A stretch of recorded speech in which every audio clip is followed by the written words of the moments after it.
cumbukaay tur day uyu borom jasna pire soo ko bëggee fii si biir Gambia bi dawal foofu sa quality jasna your number one stop shop.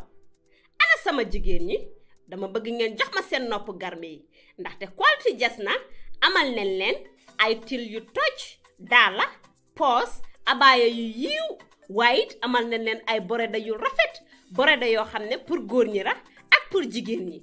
amal nañ leen body scrub yi nga xam ne nii dafay defar seen yaram bam nice white fàttewuñ fa diw yi. ana sama jeeg yu pare yi quality jasna amal nañ leen fa andi cuuraay yu neex house spray ak bépp xeetu baax pour seen biir néeg dama ne atum ren jii ku sa jëkkër mere ku ne yow la neex ndaxte quality jasna ñëw na si dëkk bi pour defar sëy yi. makeup artist yi bàyyi leen gannaaw ñu ngi leen fa amal ay makeup product yu quality waxu leen léegi nii foofu sa Westfield jàkkaarloog monument bi wala nga jokkoo quality jasna si 250 01 24 ak quality jasna taaral sa bopp taaral sa néeg waaye it bégal sa alaaji aas. La la la Laila, Laila, fama Laila, Laila, wabenatu melali kaira. Iye dawuli sino, jadi sola, ima uli sino, ay dawuli sino, jadi sola, ima uli sino, barakala te sino la kaira, sontila, ale fama kaira inko kaira wolem pisti adunga tele ko mkola nyarota ate fola kairo koma wala nanumbe ko ra trega mpurga ben wala ko kosi Laila, Laila, Laila, Laila, fama Laila, Laila, wabenatu melali kaira. Denya mongonwe vulujataje, dasuto sinola. Nyama Dr. Barije, dasuto le sinola. Yeah, kaira. Nko fonsa fura jam kurun sa siriya je nsa kono bu jara je kadala ko adiyata nyabake mfa ka fonye ako komi na kawo na ya afasa amonfu ako akabe dunia dauda akatuo fola doron akatuo fasala woto bi nin sita jamman fem fama woto mfisiri wale atamale Laila Laila Laila Laila la fama Laila Laila wabenatu malale kaira lale yamaro alintunga do asum sisema Sisengana mandi muri janengana mandi muri bertengana mandi muri ikal karantal mangkaran ikali muri iye mandi nyamano ale mandi nyamano muri ya odo bi nimuna dijiti wanse do foi ma barka Laila Laila Laila Laila fama Laila Laila wabenatu melali kaira.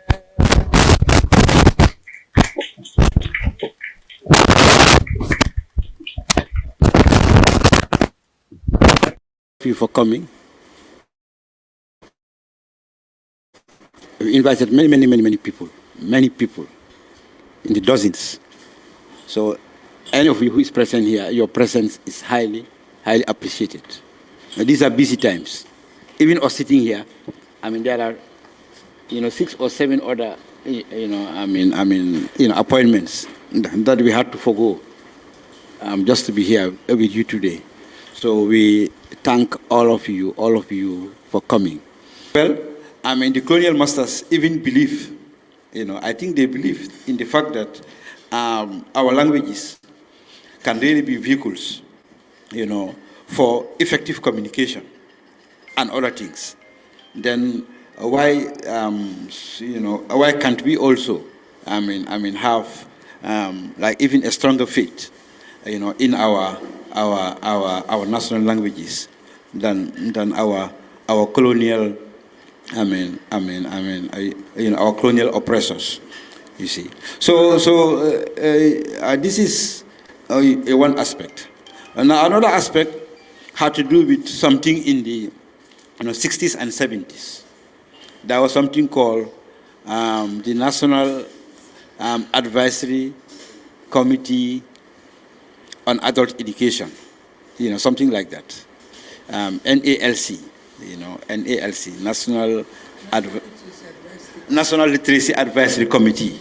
Yes, I will give you the microphone in a few moments. You will help us with that. But this was also maybe, if you like, a feeble but quite interesting attempt at really valorizing our national languages. And this was immediately after independence. There again, our former boss, Mr. Sidibe, he played a part. The late Alaji Batrawale, Siam Kinte, and so on, and like some of these chiefs, okay, and it was like under the office of the president. So I think that shows how that there was a lot of political will, at least to use the national languages to spread literacy, And just 2 days ago, like an American called Paul Jumo, Jurmo, who was a Peace Corps volunteer here between 1976 to 1979, contacted me. He said he was the secretary, to this committee, and he has sent me over like 200 pages, scanned, pages of the records of this committee, as they, sat in the 70s, trying to promote adult literacy using our national languages. I didn't have time yet to read through those documents, but it's a, pile of documents that he sent, from New York on Tuesday, you see, and he said he'll be here in November. So you can see that there was also another attempt, at least, by government to, to valorize our national languages. Now, the Duane Mr. Jata here, returned, from studies, and I think, one of the first assignments he had was also to work on languages, national languages. Then, there was something called curriculum development unit or department. Young people like him were employed, to develop, a curriculum,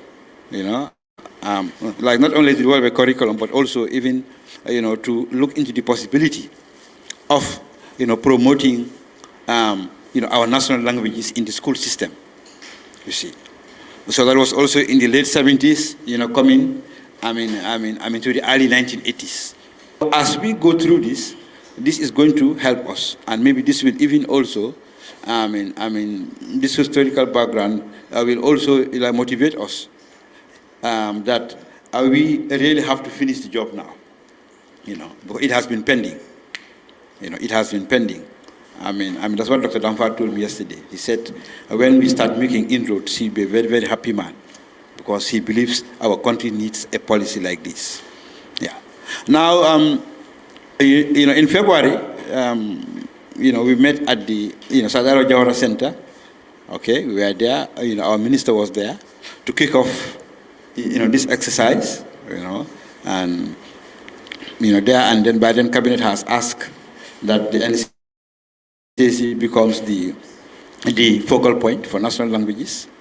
Of course, there are many other departments, who are doing what we are doing in languages, but more on language education. But what the Act says is for us to promote and to preserve national languages. Two, we also have an archive, like the oral archives, under our custody. So really, we are suitably qualified to lead this process. What is the language policy? Was done to support or promote any of the national languages to become a vehicle for art, science, and technology. So I think because of that alone, we need this policy, so that our national languages can be seen to be just like Slovenia or Moldova. Okay. Mr. Data said some months ago that some of these languages, European languages, have less than 5 million speakers, like Slovenian or like Moldova or like Estonia. They have less than 5 million speakers. Like Mojola, there are more native speakers, for example, than Estonian. But Estonian, is a language for art, for science, for technology, and so on. But the paradox is that the colonial administration were the first people to institute the teaching of the mother tongue. In 1952, the colonial administration established 3 schools in this country. One in Farababanta, one in Bakadaji, in Jimara, and one in Wuli in Bajakunda, to teach Mandinka as a medium of instruction for 2 years before the children were transited to learning English. I was one of them. I started my education with my father's tongue, not my mother's tongue, because my mother is a Fula. So when you say mother tongue, sometimes it's wrong, because the child doesn't necessarily start speaking the mother tongue as a language. My mother's tongue is Fula, but I started speaking language as Mandinka, not Fula, even though I can speak it. And that experiment went on for 2 years, but it collapsed. And what I find paradoxical is that the colonial administration, English, thought it necessary to establish those schools because it was announced by UNESCO. A declaration was made by UNESCO to that effect, that it is the right of every child in the world to begin formal education in the mother tongue. That's how they put it. I'm sure that one came as an experiment to that effect. But rising quickly,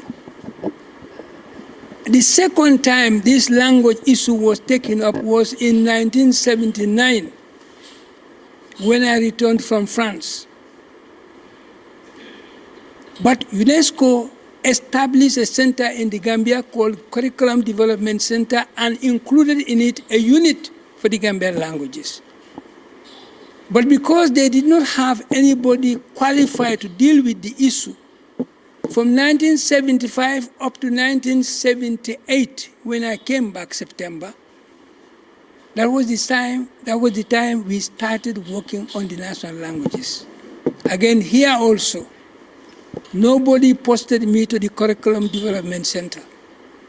I posted myself to the Curriculum Development Center against the directives of the director. He even told me, if you go there, I will not pay you. I said, don't pay me, but that's where I'm going, that's where my qualifications are relevant. They wanted to post me to the president's office. I said I was not going there. So I went to Curriculum Development Center. And the first task was to develop a writing system for 3 languages that were chosen by the government at the time. That's Mandinka, Wolof, and Fula. After having developed the writing system, we started producing learning materials in these 3 languages for the 3 schools that they have chosen in the country. 9 schools then. We dealt with 9 schools, 3 for each language. But the problem was, the government was not willing to print the materials we produce in these languages. So our experiment started with handwritten materials. Because when I came back, I was determined and I was enthusiastic to see that the languages were taught.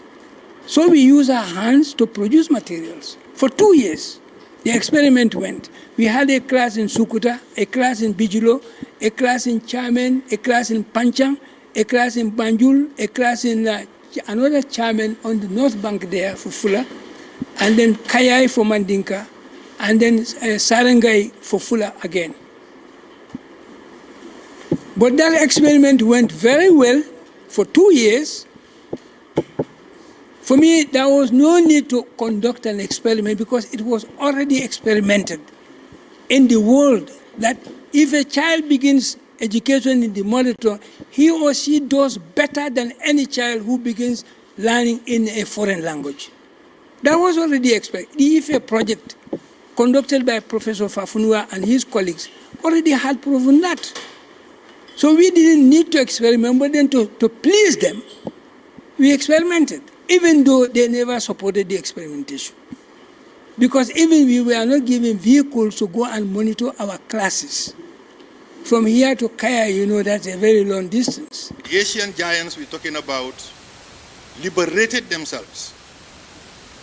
Mental liberation, because that's where it is, mental liberation, when they promoted their national languages. South Korea was colonized, but it developed a national language which is Korean. And today they are giants in building technology today. Samsung, Kia, Hyundai, you name it. They are now leading in technology. I had the privilege of going there and I know what I'm talking about. In fact, their teaching systems have advanced considerably. Education is a fundamental element of their development. Singapore has been given as an example.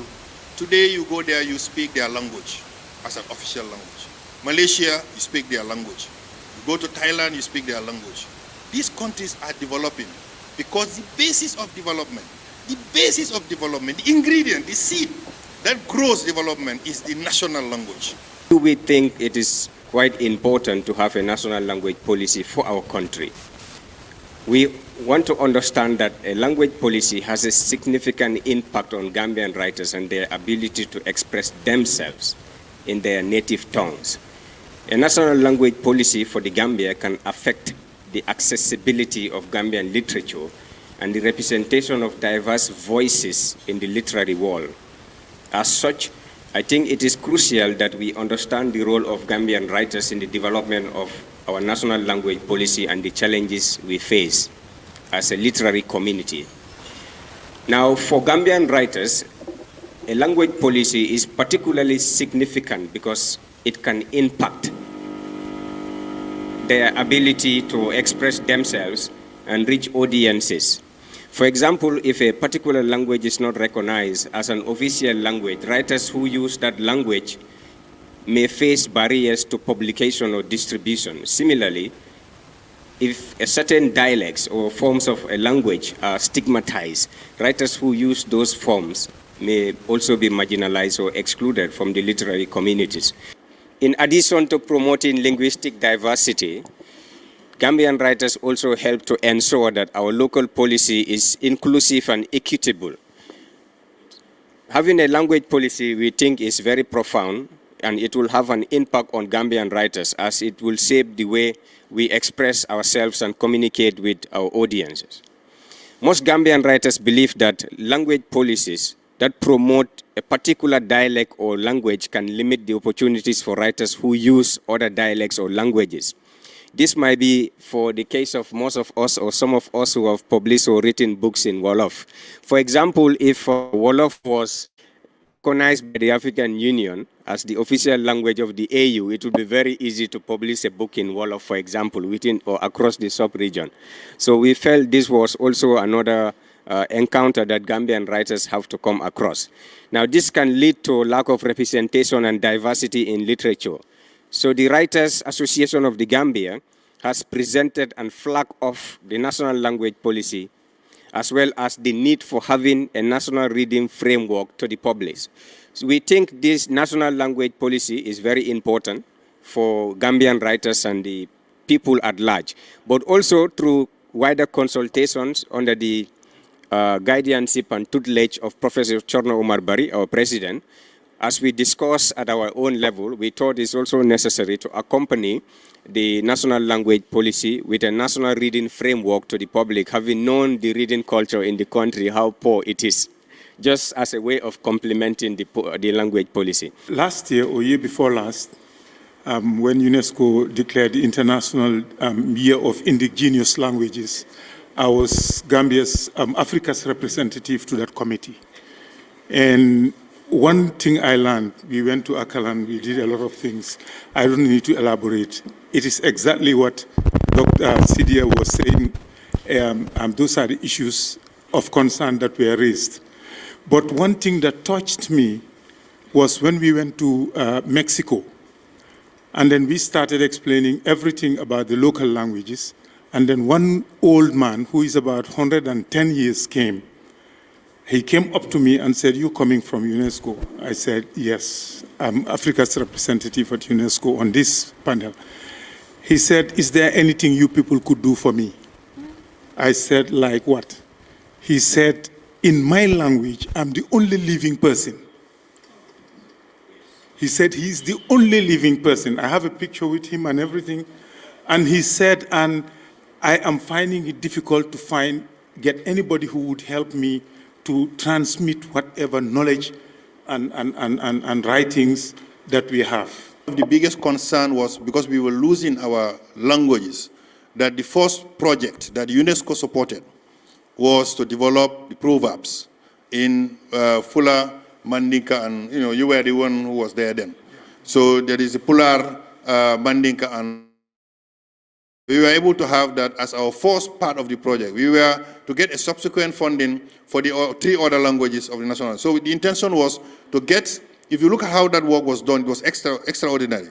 You had the language written in the calligraphy of the language, we're using the Latinized the calligraphy, but it is used with all the sounds there, and then you have the literal translation of that proverb and the corresponding interpretation of the proverb in English. So that if you look at the proverb, you don't only get the literal translation, otherwise you will not laugh, or you will not understand it in context, and then you will now have the context. So that book is, in fact, at Timbuktu still being sold. Now, the other thing that is also important to note is that we are speaking our languages, but they are no more our languages. Because most of them have got Arabic, French, English, Portuguese, so Spanish, so much into it, that you have to call Mam Demba to speak Wolof, and he will speak Wolof, and you will only understand 30% of what he's saying. Well, he's speaking pure, purified Wolof. We don't have that now. How many of us can really speak our language at home? We can't. You ask a Mandinka to speak Mandinka, 30% or 40% of his Mandinka is foreign language. Calero, whatever. So I'm just saying, we need to do the research. We need to get back our words, the expressions, and we need to put them back into context. We need to take back to our people the true language that we have lost. Otherwise, we are a lost people. Thank you. We are all stakeholders, but we are the fortunate ones who can speak for the voice of the voiceless.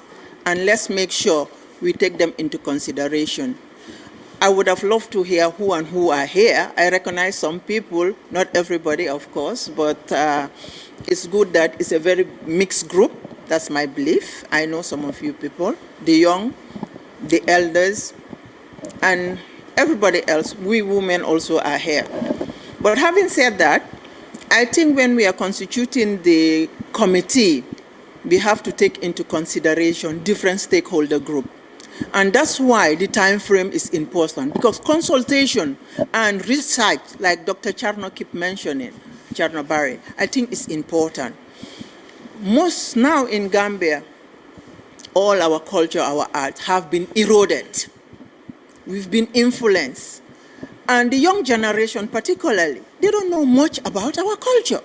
And we, the elders, are to be blamed, because we were fortunate enough to be educated and shown the way by our elders.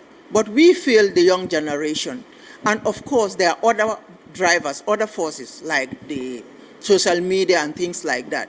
And we have to be realistic when we are doing this kind of, and consultation is very important. Yes, we can do a draft within 4 weeks. It's very simple. But I think stakeholder engagement is very important, and I believe in that. And they are all different groups that are interested in having Gambian language. And this is a policy document, and we must welcome the fact that it's good to have a framework in place, which we can work with. It is a pleasure to be here, like the previous speaker said. In my own case, when I first received the invitation, when I read it, the first thing that I shared with a colleague who was around me was I thought Honorable Sidya Jata would be in this session.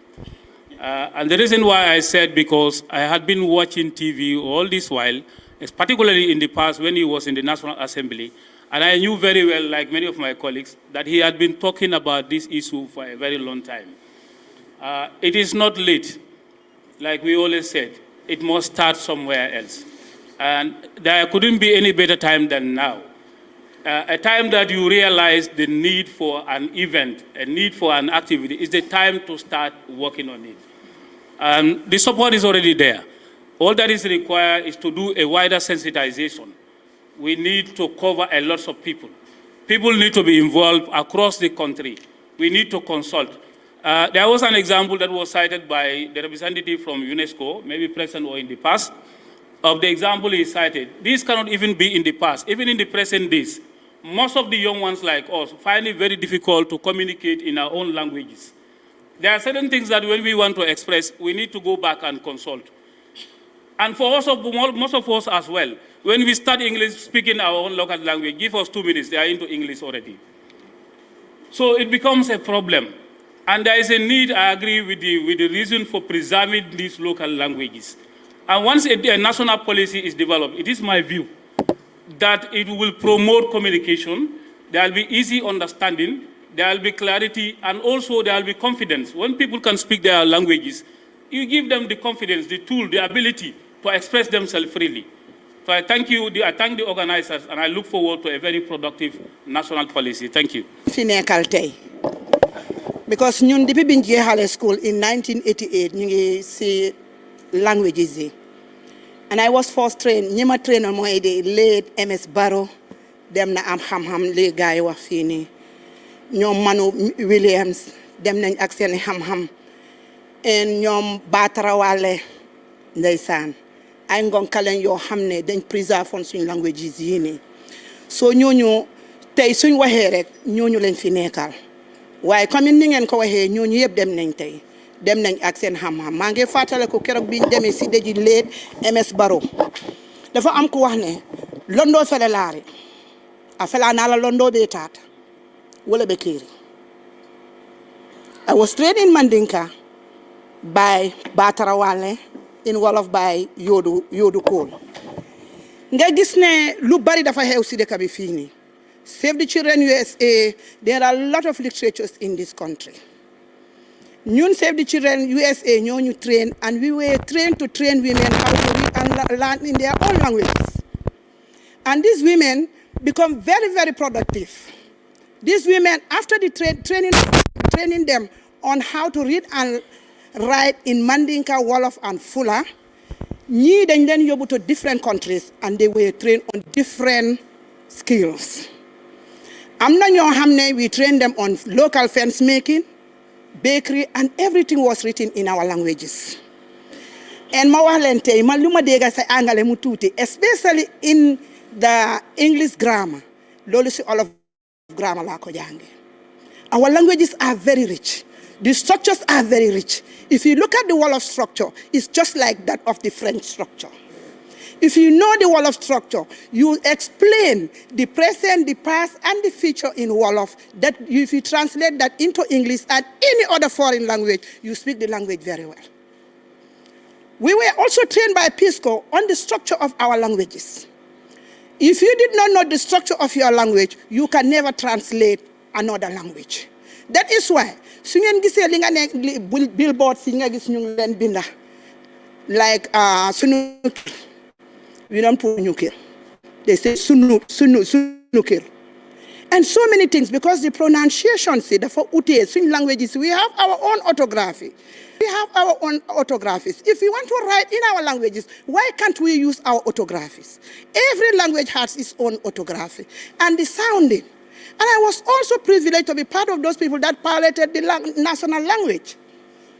And I always say this, the national language is the best program in education, the Gambia Read program. Before new pilot program, there was a big sensitization. After the sensitization, there was an assessment. We started in Wolof, we started with 25 classes. Those were 25 schools. School buneka dafa am control school am. For example, in Bakote proper and Bakote Anes. Hale yeb dañ len tested before the start of the project. And they were tested in English. They were not tested in the national languages. When they were tested in English, before the start of the project,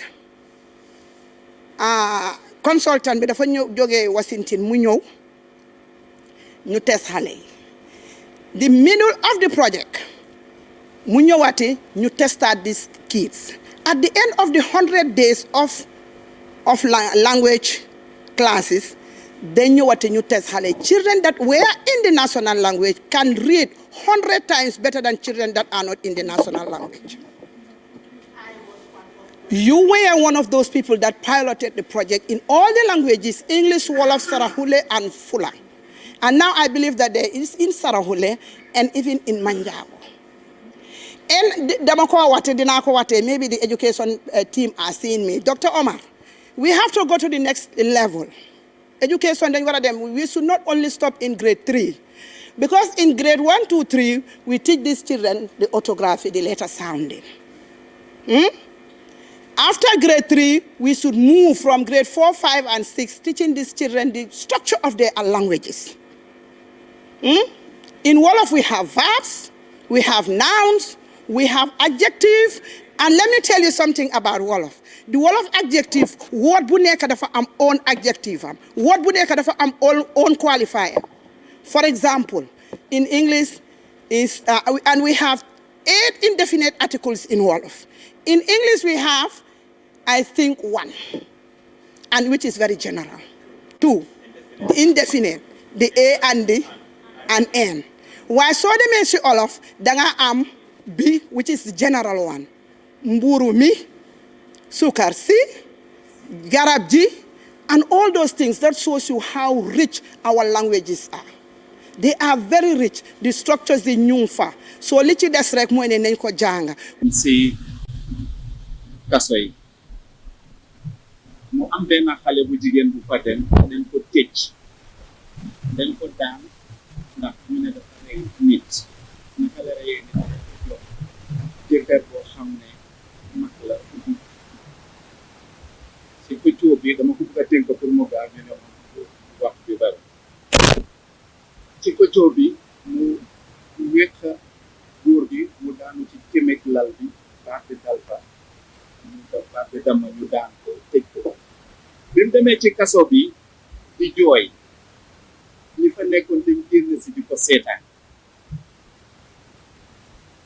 ñi fa nekk seen mag bi nekk kii fii du place am nañ fexe mu rëcca ci pexe boobu ñu ne léegi ni ñuy def ñu def seen pexe ba nga xam ne ñaari nit ñoo fa nekk di saytu dara mu ne léegi kenn na tekki kenn tekki jànkat yow suñu leen téyee rek yow dawal ñu def noonu ñu songandoor ñaari ñi fay seetu jàpp ñu songandoor leen xale bu jigéen bi daw bi xale bu jigéen bi dawee mënuñ ko jot waaye ñoom sa pëccoo bi ñoom ñi fa nekkoon di seetu di nga amee woon ngànnaay ñu jëm fi nga xam ne moo nekkoon seen jiit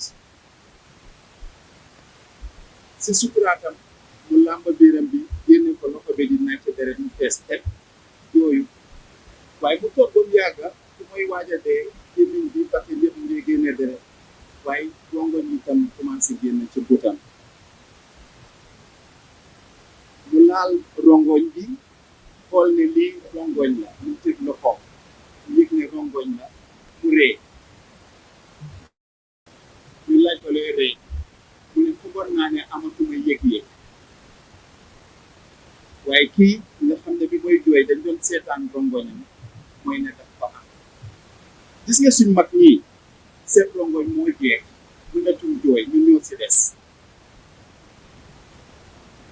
suñ mag ñi mani seen rongoñ jeex na ñun ñoo si des ki amatul rongoñ pour jooy dañ koy jooyle dañ koy dimbale pour mu jàll pexe yi nekk fi nga xam ne kenn ku nekk yaa ngi nekk ci sa ruqa di liggéey lu mel ni baax na trop mu am yéex na waaw nangu nañ ko yéex na trop dellu ci sax di wax ni dafay yéex xaste la waat waaye dinañ ko jël ñu jàll te tàmbale waat bi ñu bañ a xam ne lii am dëgg-dëgg man tam ànduma ci fukki weer ak juróom dafa gaax dafa guddal trop parce que man foog naa ci pexe pour lii moo am soxlaatuñu loolu parce que ñëpp nekk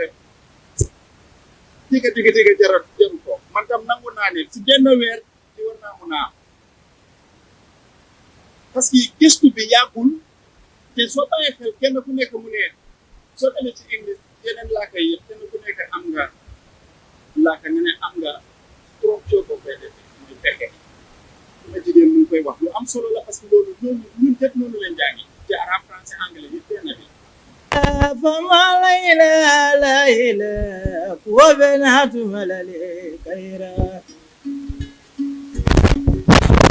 ليلى ليلى ليلى ليلى فما ليلى ليلى وبنات ملالي كيرا يدول سنور جلي سولا إمول سنور ate wulisino jadi sola ima wulisino barakala te sinola kaira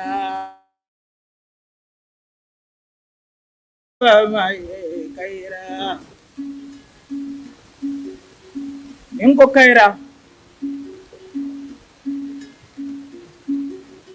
wolen pisti adu ngajale ko bankola ñaatota ate fola kayro ko ma wala nanum be ko ra tere kam pour ka ben wala ka o kosi laila laila laila laila la fama laila laila wa benatu malali kayra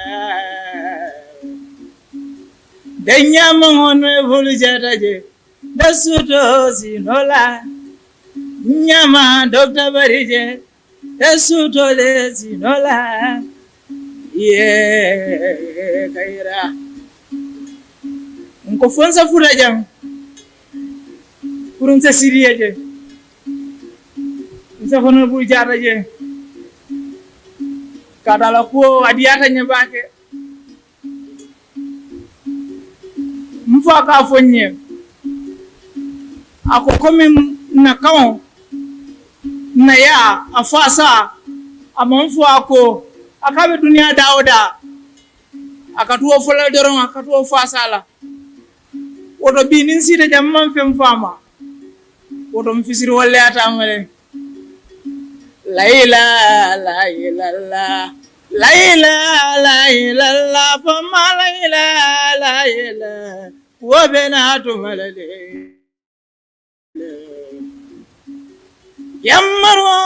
yamaro alintunga do fo asum sisema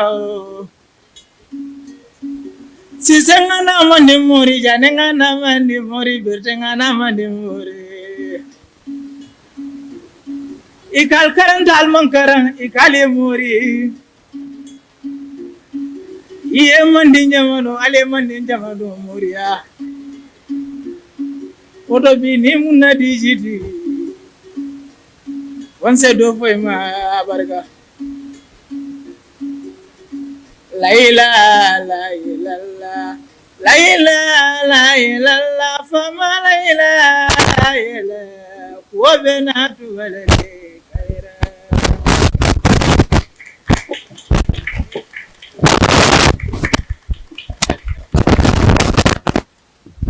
didn't mention it here because I was focused on high.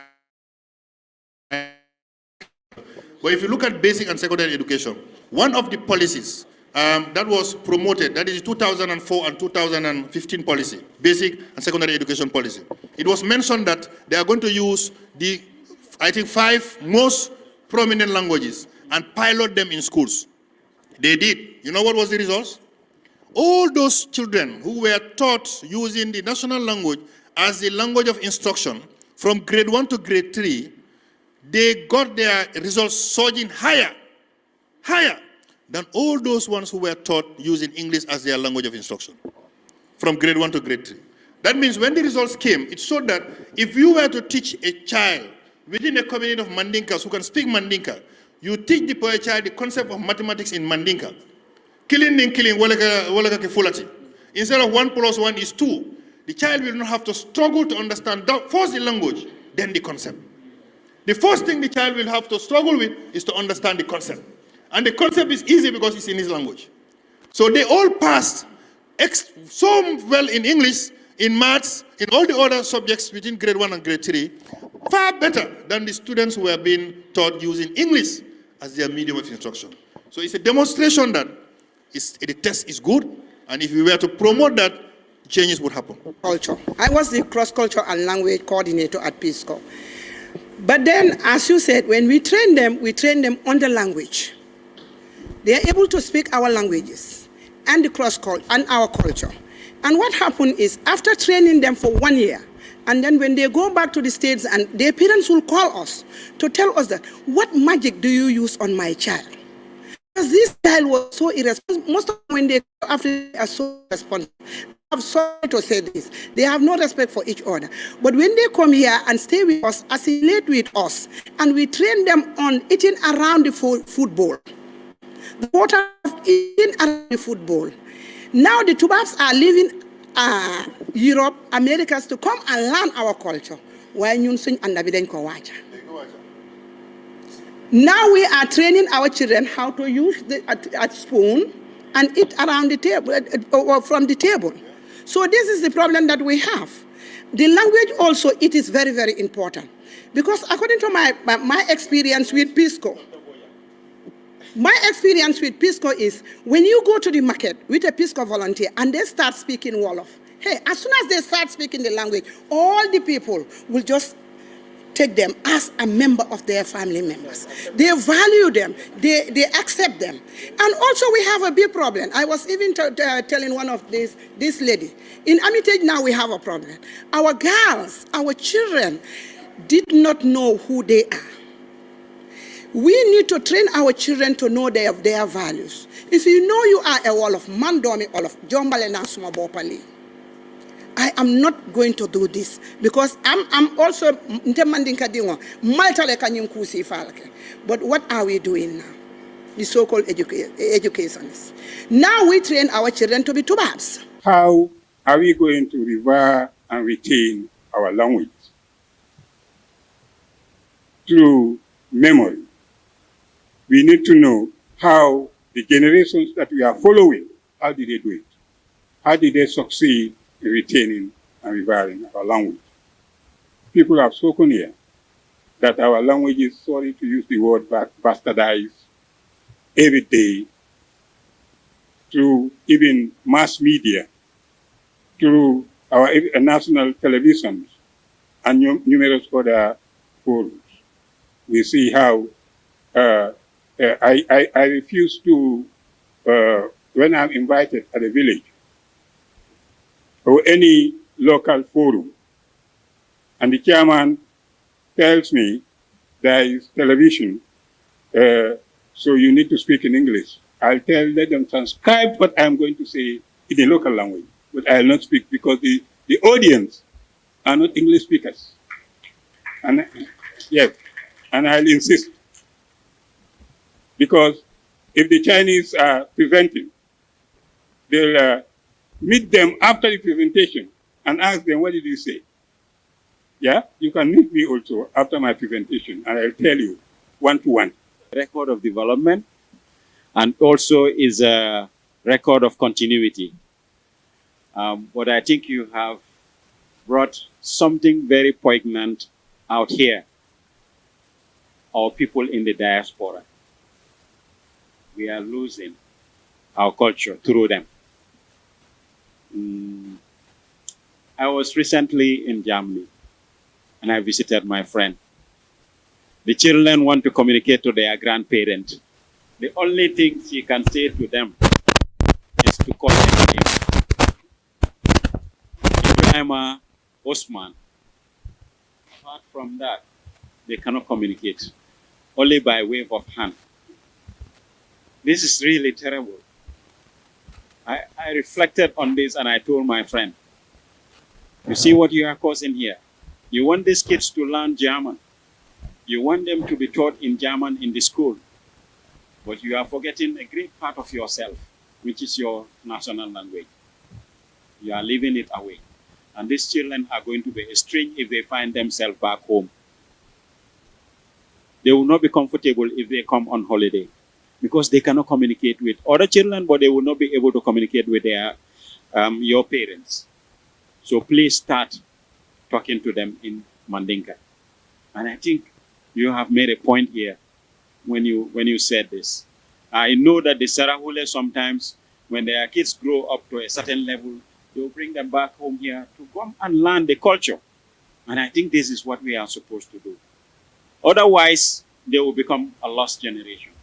A large number of Gambians. So many months ago, I was going around the whole country to conduct, research in Gambian communities. Be it URR, CRR, Northern South, NDR, about 36 communities in this country. And wherever we go to, all, they express is, for how long are we to wait? The Gambia is not 53 or 56 years old. Just this morning we are discussing with the gentleman about this bicentennial. That others are saying, no, Janjambia is more than 200 years ago. But how about the Gambia? How old are we? Do we need to count how old is the Gambia since 18 February 1965? No. So, it's long overdue, yes, I agree. Sometime in 2021, we conducted a research on the contribution of our intangible cultural heritage to disaster risk. And it is there. Our local, ways, we can do that. We can, mitigate, you call it, disaster. Be it our Corondo or our local, medicine, or, it is there. So languages are under the 2003 convention, which is safeguarding intangible cultural heritage. And the Gambia is a state party to the 2003 convention. So what I want to say is that this is a very important convergence, and let us not lose sight that we are the very few who are here to speak for the larger number of Gambians. Okay, and you name it. I am a Jola, but sometimes I find it very difficult to count in Jola 1, 2, 3 up to even 100. I find it very difficult to do that. This is because it appears that, yes, I will say this. This is because we do think, if there is a need for us to, to compete how to speak in English. Even at home, I have a son who can speak very good English. He's very young. It's because I teach her how to speak English. And sometimes I forget that my Jola language, we need to learn how to speak that. So I think it's long overdue, yes, but it's important that, so it has to start with me. So, I want to emphasize the fact that we have scientists, we have, poets. In fact, now we've seen some of our Gambian artists, musicians, they sing in our, I just don't want to say in our local language because, the Honorable Sylvia Jara said we should stop saying local language or vernacular. In last one languages, you have the likes of ST, and they are doing very well. And they are doing very well. So I think it's an important session, and it has to start with me. I have to start teaching my kids at home. I think our problem is we continue doing the colonial way of doing things.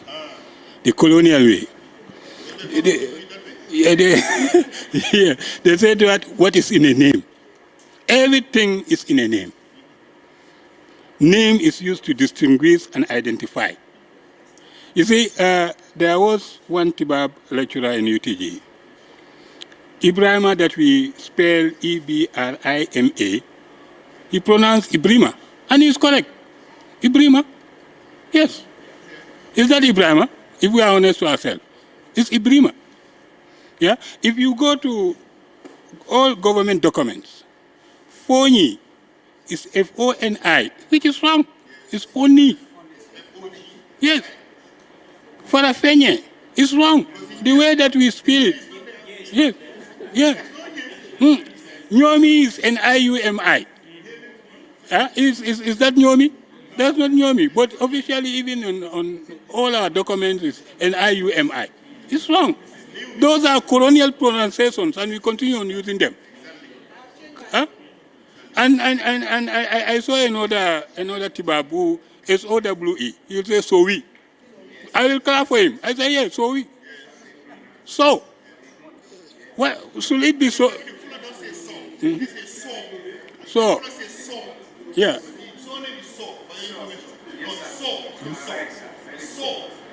Yes. Yes. So it has to start. It has to start with us ourselves. Let us go and look at our names. How do we spell it? Yes, those are colonial spelling, and we still hang on them. When are we going to continue on hanging on colonial way of doing things and transfer it to our children? And we are saying we are independent.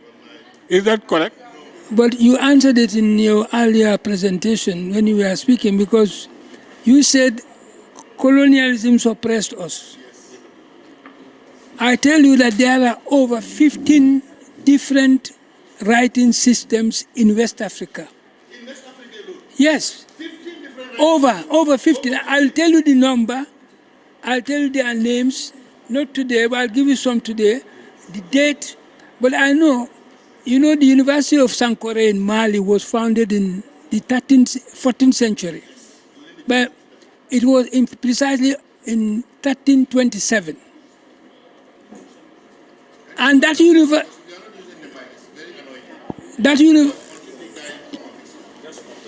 university at the time had about 25,000 students. 25,000 students. Yes. And then over 700,000 manuscripts. And that is, yes, at Sankore University in Timbuktu. And I tell you that from that year, 1327, African languages were being written using the Arabic alphabet that they call Ajami. That is 1327. African languages were being, but colonialism came and suppressed that. That university was destroyed, like the big library of Alexandria in Egypt. So all that was meant because, we were moving ahead of those who came to conquer us, really. The big philosophers we talk about in Greece, some of them learned their last lessons of mathematics in Egypt. Astronomy, mathematics in Egypt, and philosophy. Your Aristotle and your Plato and all the rest of them, I'm telling you, they learned. This embalming was learned from us in Egypt. But one interesting thing that I wanted to share was one honest lady who was coming to Africa on this American crossroads because they were coming to help build things and so on and learn about Africa. But this girl comes from a wealthy family. And she told the parents that I have to go to Africa. This crossroads, I will be there. The parents said no, she said yes. I want to see Africa. I want to see the people living on the trees, the people jumping up and down, walking naked and so on. And the parents said, okay. So the lady came with boxes. Others came with a few bags. She came with boxes. Materials, food, water, everything. She's from a wealthy family. We went and picked them from Dakar. When we came down, she said, "Are we in Africa?" I said, "Yeah, we're in Africa." She wasn't happy. We moved through Dakar to come to Gambia. Came to Banjul.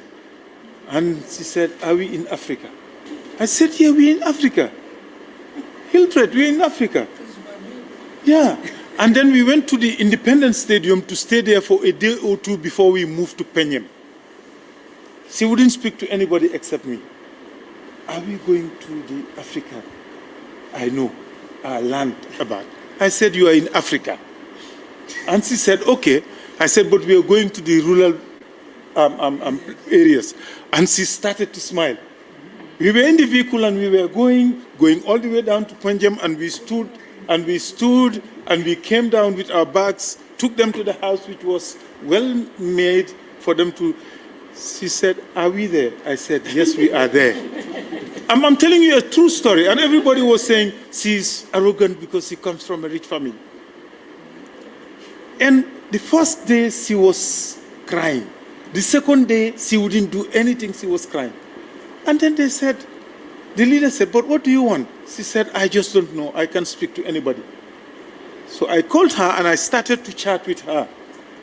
And she said, no, I don't want to say what I want to say. I said, "Feel free. It's not a crime to say anything except you insult me." She said, yeah, I am disappointed.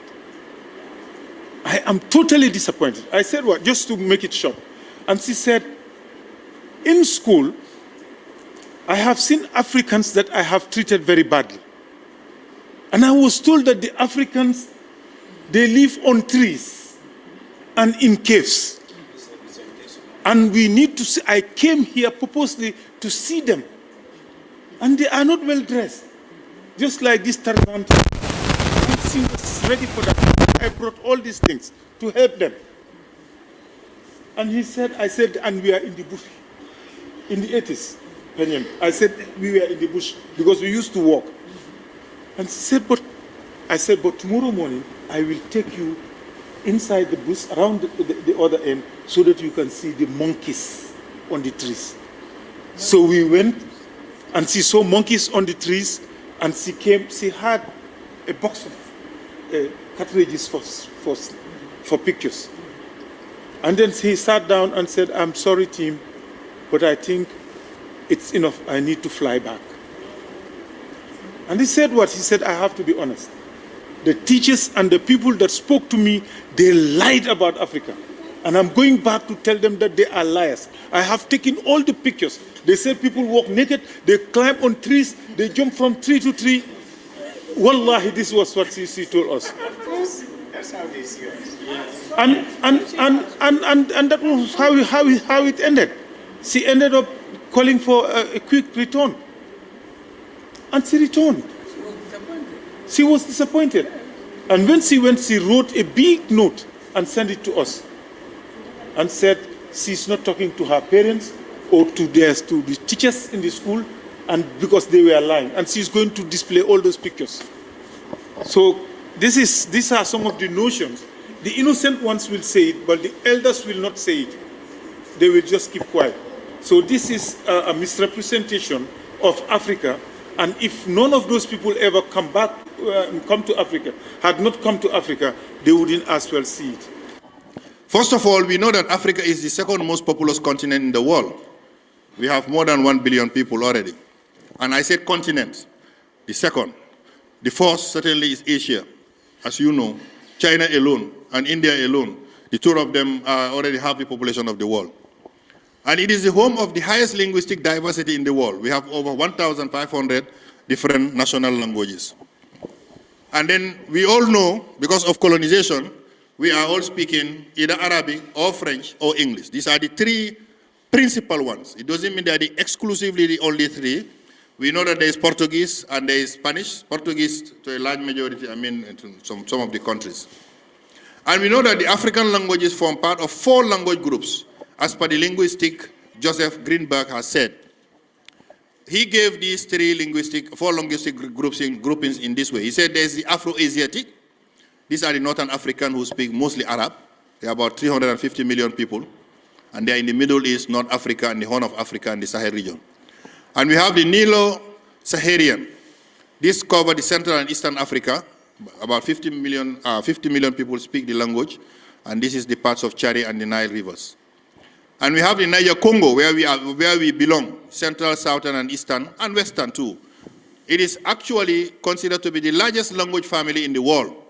They are spoken in sub-Saharan Africa. The largest language family. We have so many languages and dialects. And then you have what we call the Khoisan. The Khoisan are those who speak with Tik. They are in fact considered to be languages that are about to disappear, the minority languages in the continent. They are the Xhosa, for example, the Xhosa or the Zulu. When they speak, they have a Tik in their language, you know, for those who know what that means. And the Twi, the Twi also, I think they are in the other part of southeastern Africa. Looking at the platform here, some of us would not have a voice. Looking at the caliber of people that we have here, I have my lecturers and senior members here. But hence, the director has stated that it is a stakeholder engagement, and by that we are also stakeholders. And it is important that we say what we feel about it. Because right now we are at the University of the Gambia, and it is the highest institution of learning in the country. So we believe that when there is interest to all local languages, one of the, I think I said that, oh. Okay. Yeah, I understand. Yeah, okay. Now, I want to contribute this. The University of the Gambia can be used to promote this policy. We have students there that do research. Though in the country here, some people are afraid of making research, maybe because there is no motivation. But we have lecturers here who are English lecturers as well as history. And this is very much fundamental, English and history, because you have to know our history before you know our languages, or both of them go together. Now, what I want to suggest is, hence we have lecturers here. There can be research in the form of assignments. Like there was a point that we were doing semantics, where it deals with meaning. And we are asked to find names, connotative names in our local languages. And I was in a group where I have to go and find the Bambara languages, the connotative names. When you say, for instance, in Jola, if you name somebody, a child like Ajakut, there is a connotative name, there is a connotative meaning why you call that person Ajakut. But like in Bambara, we find it difficult to find it. Because like we feel that those people that know it are no longer here, or they are very difficult to find. But even though we are able to get something, so if you promote that in the university level, I believe it will pay dividend. In all our national languages that we are looking to have or standardize, because I believe if we do not codify our languages, it will be very much difficult to meet the current development ideas that we have. Like somebody has already said it, Dr. Barry, that there is already research done, or something is already written, but some of us do not know. So some of us should be pushed to go and find more about it, especially at the university level. Because Gambians, as we know, reading is our problem, and research also is a problem. But where there is marks for students, I believe research would be done. Min fola jadro moli be jam mingal ka fo ngalonde meta do ko la back in local language modol be jam ni e do ko chamanken komini akamin fo malaf diamu esa defana be min fo wala mu ka fo no ni be ni community si father la komi kana komito min darate e kana base in English language moli be jam mingal ka fi arabic language le karang ad local language fay londo so do back communal badara la aliye molta everywhere alu kana ke ko minga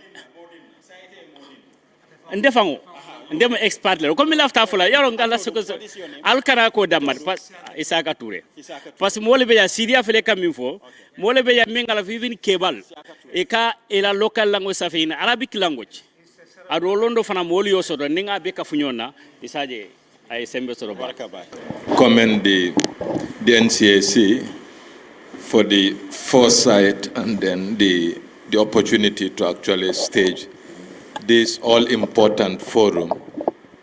It is a long overdue. Of course, others have done their bits in the past, but I'm sure, well, for every good thing, there is usually the good moment. And I'm sure the good moment must have been destined for 2023. And I want to believe that is why we are all here. And then also through the support of Akalan.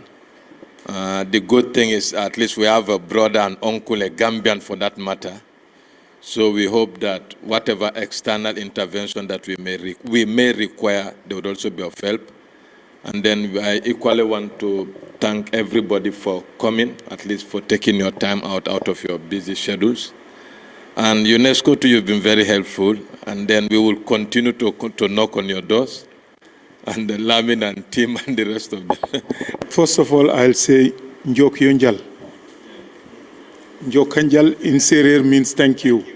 But if you pluralize it, you say Njokyonjal, which means all of you, thank you. But if it is one person, you say Jokanjal. Okay? Okay, Njokyonjal. I've been given a tough task. But again, it's not tough simply because I have good brains and good ideas and good thoughts and people who were ready to deliver and to share good practices. If you look at the people here, I know we have more people like us outside who do not even know that something like this is happening. And therefore, it means we have to publicize what we have done. You know, a lot of times we keep saying, this man brags or he shows off. But if you don't show off, there is somebody sitting, waiting to hear from somebody like you for decades. But unless he hears somebody mention what is interested or what he's interested in, he feels it is non-existent.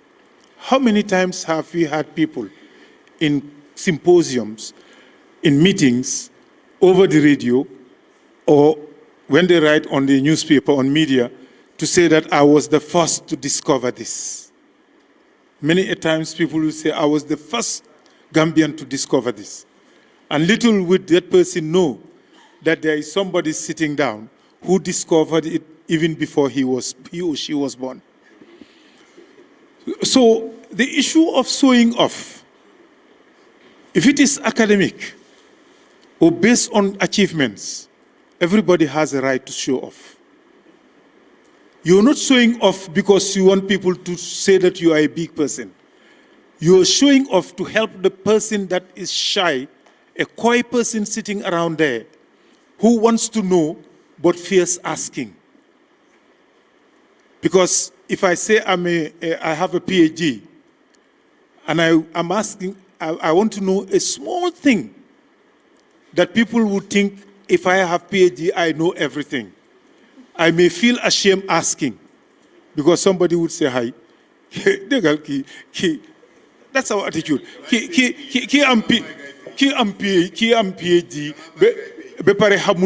because it's the highest level. So little would we know that sometimes or many a times there are people who don't even know how to close an electric door, no matter how educated those people are. So if you are sharing with people or you come to conferences or seminars like this, speak your mind. You have two things to gain.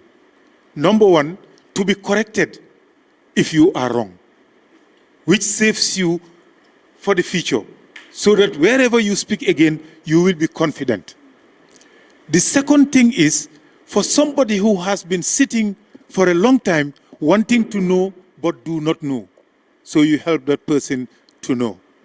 And if only we do that and share our good experiences, that is the only time that we can fight a battle like what we are doing today. That was why I kept pointing at Hasum, because I knew they have achieved something that not everybody knew, and I knew. So therefore, whenever we meet, ideas will be floated, but nobody should keep quiet if you have even one small idea of how to kill an ant. Sharing information is the best way. And I know today we have all learned, but it shouldn't stop there. Tap the resources you have. Connect with the people you have. Bring both those who know and those who don't know. Because if you have only those who know, it may look easy, but it is not going to prove your points and your errors. Bring those who don't know among, so that they will be asking questions that they think it is silly, but it is helpful to you, so that you will be sure that this is the situation and it will help us improve. So I want to say, Njokio Njal, for all your time that you have spent coming here. The presenters, thank you very much. Organizers, thanks. And I think the sponsors, they have put their monies in the right place. So please, let's go home promoting this idea. Assalamu alaikum. Can you please give us a brief explanation about this workshop and why the Center for Arts and Culture organizes this workshop? Hasum CCHSSOUMCEESAY, Director General National Center for Arts and Culture. What we are here today is to start the process to create awareness towards the elaborating of a policy on national languages, our mother tongues. How do we preserve them? How do we conserve them? How do we use them? How do we valorize them to ensure that they contribute to sustainable national development, youth empowerment, gender empowerment, acquisition of knowledge in the arts, in the science, in technology, and also how our national languages can help to build cohesion, unity, and sub-regional cooperation. So we have the support of the African Union through the African Academy of Languages based in Bamako, where our compatriot, Dr. Langfafa Damfa, is supporting us and is fully behind this project. So today is just the first step in a long process of consulting everybody to make sure that the document that will come out will belong to all Gambians, because all Gambians have a mother tongue. So everybody is involved. That's why we have stakeholders today. We started the discussion from the university, from the press, from civil society, from government, writers, theater, all of them were here. Yes. The target, the youths, are they part of the target? Yes, it's youth-led. That's why, in fact, half the invitees are youth, because they are very active in using our national languages through literature, through rap, through the media, like people like you.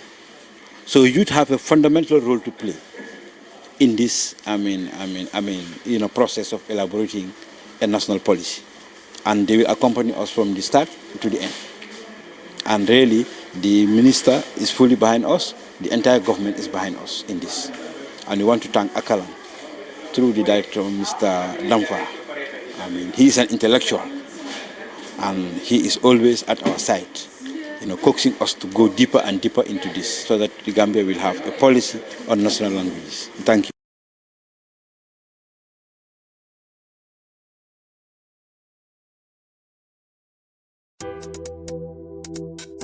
Ku yoddu sa xët te quality jas na ñoo yor seen cumbukaay tur day uyu borom jas na pire soo ko bëggee fii si biir Gambia bi dawal foofu sa quality jas na your number one stop shop. Ana sama jigéen ñi dama bëgg ngeen jox ma seen nopp garme yi ndaxte quality jas na amal nañ leen ay til yu toj daala poos abaaya yu yiiw waaye it amal nañ leen ay boreda yu rafet boreda yoo xam ne pour góor ñi la ak pour jigéen ñi amal nañ leen body scrub yi nga xam ne nii dafay defar seen yaram bam nice white fàttewuñ fa diw yi ana sama